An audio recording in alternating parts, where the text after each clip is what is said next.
So let's now focus on a very interesting conversation that touches on us, female journalists, and a concern that is now growing over the growing number of online attacks on women journalists. There are calls to protect the rights of female journalists as technology-assisted violence against women is on the rise and includes cyberbullying, trolling, cyber-stalking, defamation, hate speech, online harassment, public shaming, identity theft, hacking, among other offenses. So today, we are flipping the coin and talking about us with Marceline Nyambala. She is the Executive Director of the Association of Media Women in Kenya, or AMWIC, if you like. Thank you very much for joining us here in studio.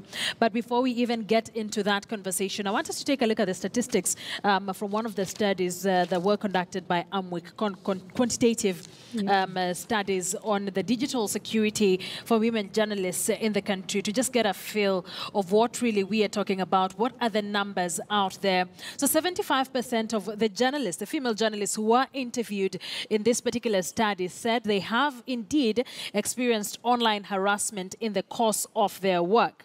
While this happens, 36 of the respondents in this particular research said that they took no action against their perpetrators. In other words, it means they chose to ignore what had happened to them and did absolutely nothing about it.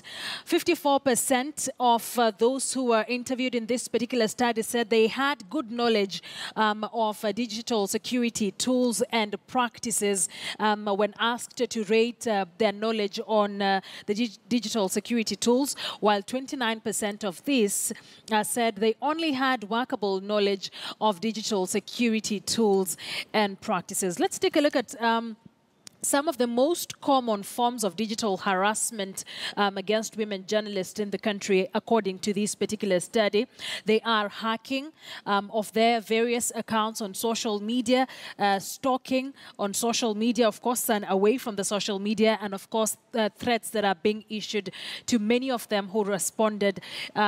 The 75% of them who responded and said that indeed they had been harassed by various people on social media or on the digital platform. Some of the consequences of digital harassment that these women talked about: some said they withdraw for some time, they choose not to use the internet for a number of days, months, and some said that it changes their patterns of online interaction. And of course, Marceline here will be explaining what that really means. And of course, some take a break from work, talk to their bosses, say that I need some time off work to deal with this particular issue that I'm being confronted with at this particular point in time. This is some of the highlights of the quantitative study on the digital security of women journalists in the country. Once again, Marceline, thank you very much for joining us here in studio. She's the Executive Director of the Association of Media Women in Kenya, or AMWIC. From the study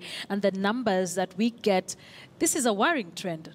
Yeah, Akisa, thank you for inviting me to the studio to discuss this work, and this work that we are pioneering. What you're seeing in terms of online violence is an offshoot of what is happening offline. That we are in a society where there is violence against women. That is the context within which it's happening.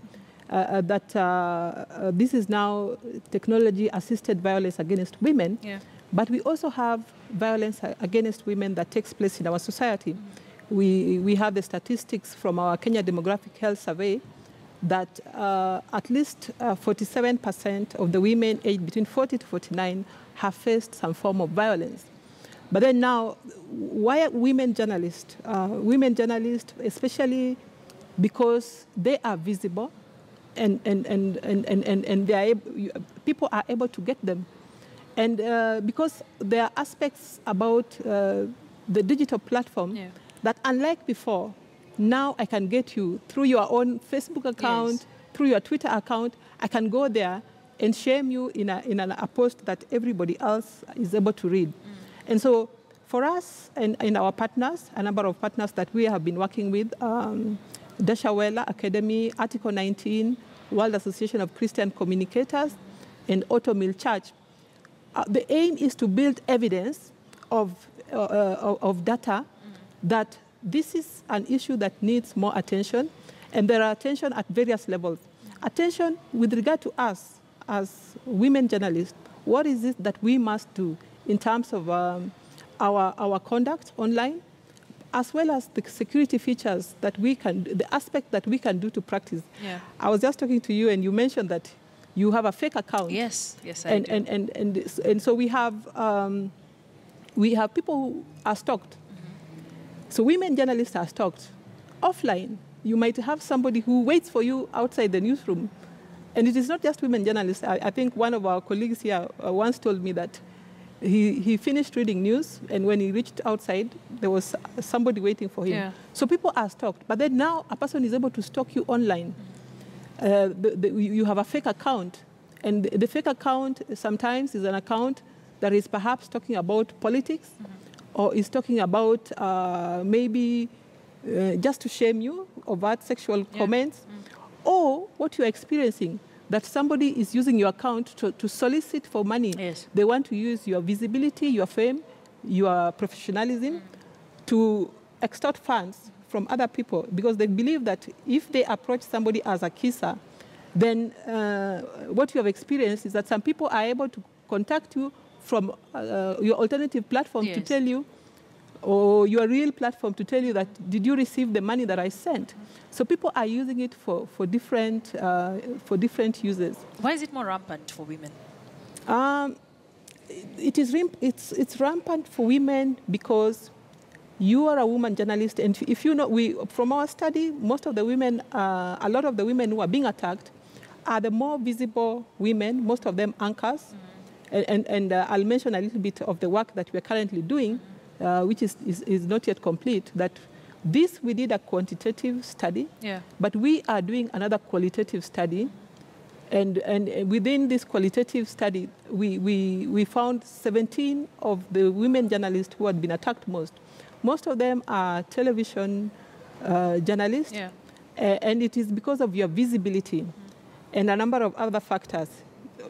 Perhaps given that you have an account and your account has many followers, then it makes you more prone to attacks because there are more people.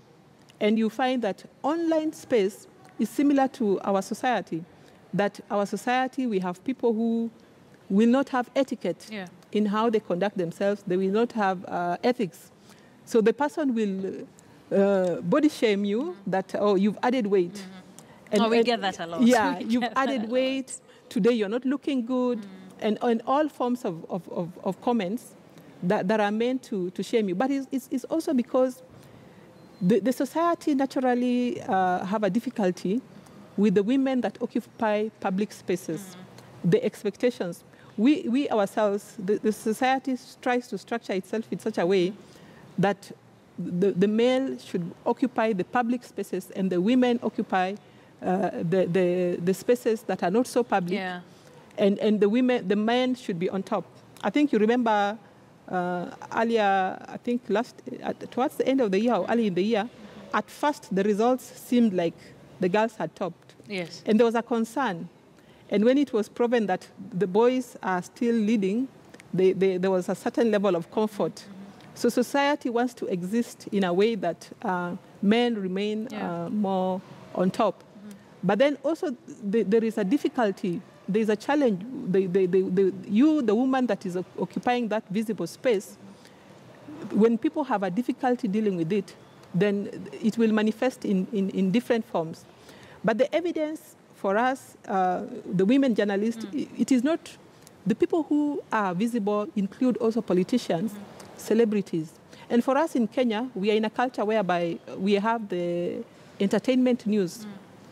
And so because the anchors are almost being put into the same category as entertainers, they begin to talk a little bit, they begin to talk more about your private life. And so when we did the qualitative studies, the things that are recurring, that the women are being harassed or shamed about, are issues to do with their relationships, their appearance.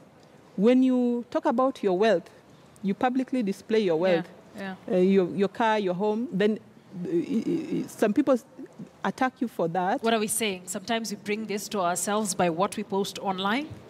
Yeah, some of our conclusions are that we need to have a conversation around our online engagement and etiquette, what we post, so that we want to talk to ourselves.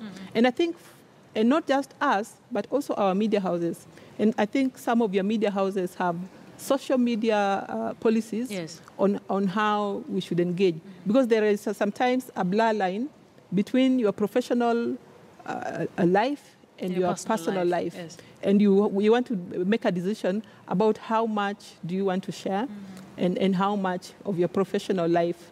But again, like I said, because of the celebrity culture and the anchors and television journalists have almost been put in that category, there is an intrigue and curiosity about your life, and that there is a certain industry that profits from that. But what is the impact has been that some of this has come into the harassment that you're facing. So for us, we have this, some data, we have data, and that data, for example, is for us, like a case like yours, is to tell Facebook how better can they protect you as a female journalist. And it would not be just, for some time, it will not be us, but other women, politicians, business women, the attacks would spread. But for us, because this has concentrated on us, but the evidence that we gather can be used by everybody else, all other women. But it is not just women, it's just that we used women. But even men, but for men, when we looked at a few of the attacks are not as hostile as the attacks that now the women face. You talk about company policy for social media. In your study, have you taken a look at some of the policies that media houses in the country have, and how effective do you think they have been so far? They could be effective because they are guidelines, and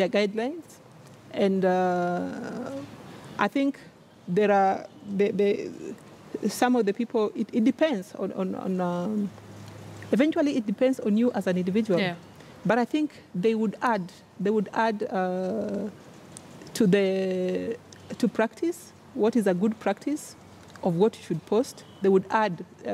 They will guide you. They help. They guide a person. At least you are able to reflect. Because I know there are some policies that mention that you should not politically, your comments on politics, you should try to be as objective as possible. Because then you present, perhaps you present the news as in an objective way, but then when somebody goes to your post online, then they find a partisan statement.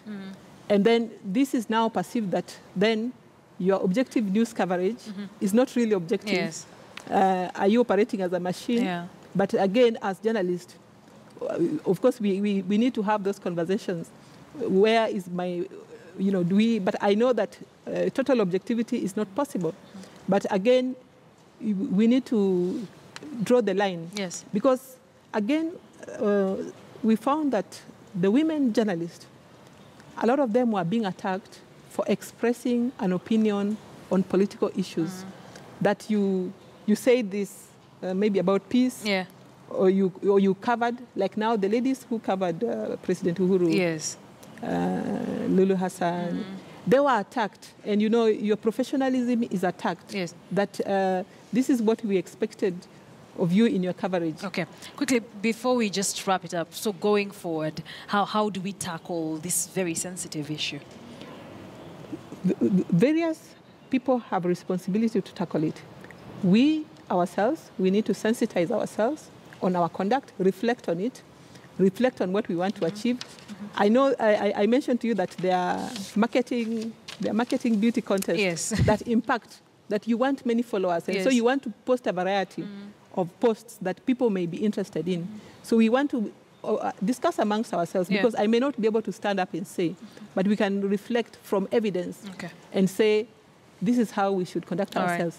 our media houses, but then also policy. Okay. The policies and then training on other aspects, just such as security features, our passwords, and also just be able to from time to time, be able to engage with our audience so that they know this is my real account. Okay. Yeah. Thank you very much for joining us here on KTN Newsdesk. Marceline Nyambala is the Executive Director of Amwik here in the country as we just talk about harassment, online harassment, and the digital security for female journalists in the country. Now,